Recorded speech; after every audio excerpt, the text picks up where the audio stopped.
ఇక BRS social మీడియాతో ప్రజల్ని మభ్యపెట్టలేదని కాంగ్రెస్ ఎంపీ చామల కిరణ్ కుమార్ అన్నారు.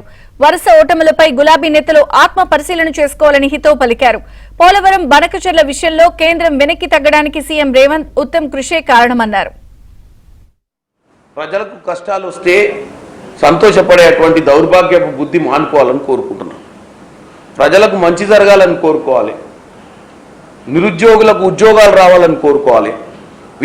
విద్యార్థులకు నాణ్యమైనటువంటి విద్యను అందియాలని కోరుకోవాలి. అంతే తప్ప రేవంత్ రెడ్డి గారు ఏదన్నా ఒక పొల్లు అక్షరం తప్పు మాట్లాడినా, ఈ సందర్భానుసారంగా ఏదన్నా చెప్పే సమయంలో ఏదన్నా అక్షరం కానీ ఏదైనా లైన్లలో కానీ తప్పులు కానీ అవన్నీ కనిపెట్టి సోషల్ మీడియాలో ప్రచారం చేసుకొని సునకానందం పొందుతున్నటువంటి మీ పరిస్థితిని చూస్తే నాకు అర్థం కావట్లేదు. ఎందుకంటే రోజు చెడు ప్రచారమే చేయాలి, రోజు ప్రజల మనసులలో విషబీజమే నాటాలన్న పిచ్చి ఆలోచనతోటి మీరు రాజకీయం చేస్తున్నారు.